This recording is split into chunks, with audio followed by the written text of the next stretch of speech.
की एक लड़की थी जो कि बहुत गुणवान थी। बचपन से ही उसे कला का बहुत शौक था और वो तरह तरह के मुखौटे बनाया करती थी। उसके माँ बाप बचपन में ही गुजर गए थे और उसकी मौसी ने उसे पाला था। कृति अपने मुखौटे बनाकर बेचा करती थी और अपनी मौसी की भी पैसे से मदद करती थी। कृति बिटिया, अब तुम बड़ी हो गई हो, अब मुझे तुम्हारी शादी की फिक्र होती है। जल्दी से कोई अच्छा सा लड़का देखकर मैं तुम्हारी शादी कर दूंगी। मौसी, मुझे एक ऐसा लड़का चाहिए जो मुझे समझे। मुझे ये मुखौटे बनाने का इतना शौक है और इससे मैं 2-4 पैसे भी कमा लेती हूँ। मैं चाहती हूँ कि जो भी मेरा पति हो वो मेरी इस कला की कदर करे और मेरा साथ दे। हाँ हाँ कृति, तुम्हें ऐसा लड़का जरूर मिलेगा। मैं अपने जानने वाले सभी लोगों से बात करूंगी और जल्द से जल्द तुम्हारे लिए एक अच्छा लड़का ढूंढ कर लाऊंगी। ऐसे ही कुछ दिन बीत जाते हैं और एक दिन कृति अपने मुखौटे बनाकर बाजार में बेचने गई थी। जिस दुकान पर कृति अपने मुखौटे बेचती थी वहाँ आज एक नया लड़का बैठा हुआ था। उस लड़के का नाम मोहन था। जी नमस्ते, मैं कृति हूँ। मैं यहाँ पर अक्सर मुखौटे बेचने आती हूँ, लेकिन आज सेठ जी दिखाई नहीं दे रहे। हाँ, वो मेरे चाचा जी हैं। आज उन्हें कुछ काम था, इसलिए उन्होंने मुझे यहाँ भेज दिया। अच्छा ठीक है, फिर मैं चलती हूँ। जब वो आ जाएंगे तब मैं फिर से आ जाऊंगी। इतना कहकर कृति वापस घर चली गई, लेकिन मोहन को कृति पहली नजर में ही पसंद आ गई थी। मोहन ने अपने चाचा जी से सारी बात बताई तो उन्होंने कृति की मौसी को बुलवाया और मोहन का रिश्ता कर दिया। अरे सेठ जी, ये तो आपने बहुत बड़ी बात कह दी। अरे आपके भतीजे से शादी करके तो मेरी बिटिया के भाग्य ही खुल जाएंगे। मौसी ने वापस घर जाकर कृति को सब कुछ बताया। पर मौसी, मैं तो उस लड़के को बिल्कुल भी नहीं जानती हूँ।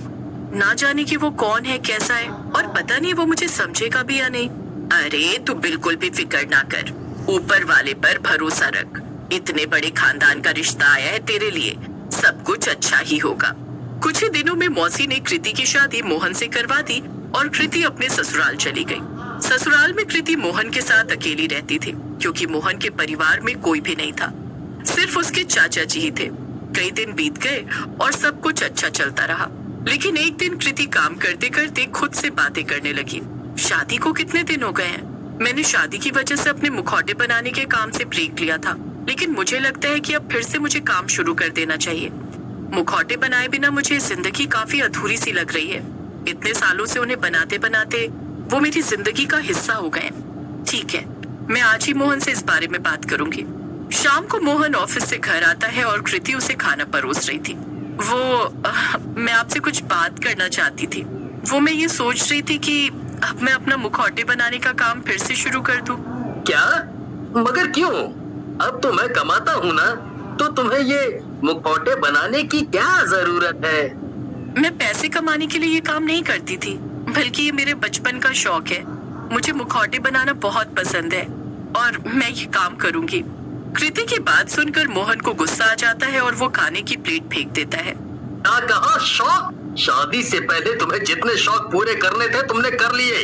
अब चुपचाप वैसा ही करो जैसा मैं कहता हूँ, वरना तुम्हारी खैर नहीं। इतना कहकर मोहन गुस्से में वहाँ से चला जाता है और कृति रोने लगती है। कोई भी मेरी कला को नहीं समझता है, लेकिन मैं इस सबसे रुकने वाली नहीं हूँ। मैं मुखौटे बनाऊंगी, चाहे कोई मेरा साथ दे या ना दे। अगले दिन कृति मोहन के ऑफिस जाने के बाद अपना सारा पुराना सामान निकालती है और मुखौटे बनाने लगती है। शाम को जब मोहन वापस आता है तो मुखौटे देखकर गुस्से से आग बबूला हो जाता है। दूसरी तरफ कृति एक सांचे में 3 मुंह वाला मुखौटा बना रही थी। ये सब क्या तमाशा है कृति? मेरे मना करने के बाद भी तुम रुकी नहीं और तुमने मेरे घर में ये घटिया मुखौटे बनाए। ये सब तुम क्या बोल रहे हो मोहन? तुम्हें पता भी है कि ये मेरे दिल के कितने करीब है। तुम ऐसे कैसे बोल सकते हो? मुझे लगा था कि अब तक तुम्हारा गुस्सा ठंडा हो गया होगा और तुम मुझे समझोगे। मुझे कुछ भी नहीं समझना है।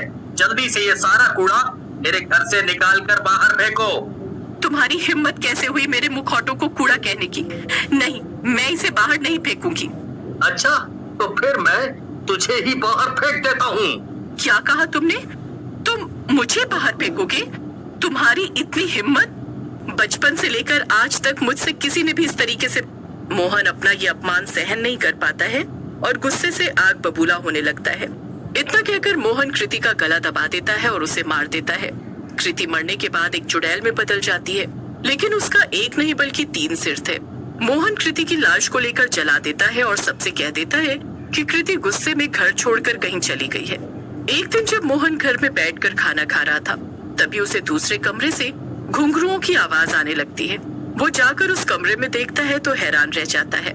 ये सब क्या हो रहा है? ये सब तो मुखौटे हैं जो कृति ने बनाए थे, पर ये सब हवा में कैसे उड़ रहे हैं? क्यों मोहन, ये देख, मैं वापस आ गई अपने मुखौटों के साथ। अब कैसे भगाएगा तू मुझे अपनी जिंदगी से? अब देखती हो कैसे तू मुझे और मेरे मुखौटों को घर से बाहर निकालेगा। क्यों अब तक नहीं पहचान पाया मुझे? मैं और कोई नहीं कृति हूँ, और अब तेरी खैर नहीं, क्योंकि मैं वापस आ गई हूँ। ये सुनकर मोहन घबरा जाता है और वो सीधा घर के बाहर की तरफ दौड़ता है। उधर कृति के घर छोड़कर भाग जाने की खबर जब कृति की मौसी को मिलती है, तब वो ये सब सुनकर दौड़ी दौड़ी मोहन के घर आती है। मोहन को ऐसे घर से भागता हुआ देखकर मौसी उसे वहीं दरवाजे के पास रोक लेती है। अरे बेटा मोहन, क्या हुआ? तुम इतने घबराए हुए क्यों हो? कुछ भी तो नहीं मौसी। आप यहाँ कैसे? बेटा, मैंने कृति के बारे में सुना। कहाँ चली गई मेरी बेटी? उसने आज तक कभी घर में तो ऐसा नहीं किया, फिर अब क्यों? अरे मुझे नहीं पता मौसी। उसने अपने उन मुखौटों के लिए मेरी बेइज्जती की और घर से कहीं भाग गई। अरे मुझे तो लगता है कि जरूर कृति का कहीं और चक्कर चल रहा होगा, इसीलिए वो इस तरह बेखौफ होकर घर से चली गई। नहीं, रुको, ये तुम क्या कह रहे हो मोहन? तुम्हें शर्म नहीं आती अपनी पत्नी के बारे में ऐसा कहते हुए? मेरी बेटी ने कुछ नहीं किया। अरे अब तो मुझे तुम पर शक हो रहा है। तभी घर के दूसरे कमरे से फिर से जोर जोर से पायल की आवाज आने लगती है। कृति की मौसी उसे ढूंढते हुए और पायल की आवाज सुनते सुनते उस कमरे तक पहुंच जाती है, पर कमरे में कोई भी नहीं था। मौसी के पीछे मोहन भी वहां देखने आ जाता है। ये वही कमरा था जहां पर मोहन ने कृति को मारा था। तभी अचानक से वहां 3 सर वाली चुड़ैल वापस आ जाती है। उसको देखकर मोहन और मौसी दोनों ही डर कर बाहर की तरफ भागने लगते हैं, पर घर के सभी दरवाजे और खिड़कियां अपने आप बंद हो जाते हैं, जिससे मौसी और मोहन घर में ही कैद हो जाते हैं। इस घर में तो चुड़ैल है। लगता है कि इस चुड़ैल ने ही मेरी कृति के साथ कुछ गलत किया है। भागो भागो भागो यहाँ से, पर ये दरवाजे कैसे बंद हो गए? अरे अब हम बाहर कैसे जाएंगे?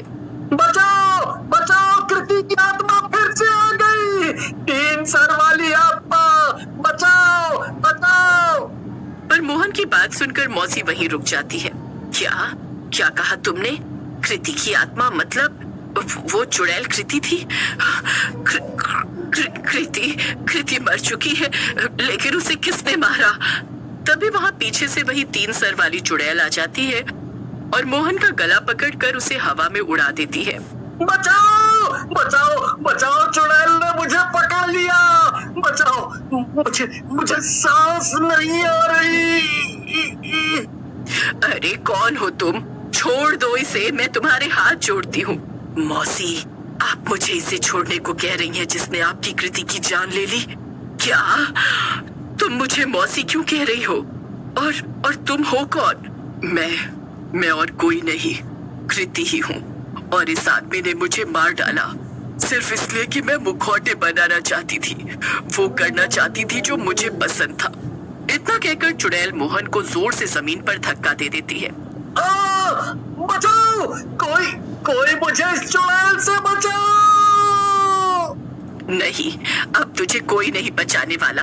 मैं तुझे नहीं रोकूंगी कृति। मार डाल इस मोहन को और ले ले अपना बदला। इसने तेरी जिंदगी बर्बाद कर दी, तुझे मार दिया और मुझसे अलग कर दिया। मार डाल इसे कृति, मार डाल।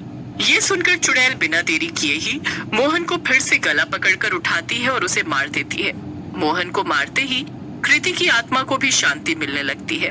चुड़ैल गायब हो जाती है और मौसी वापस अपने घर चली जाती है।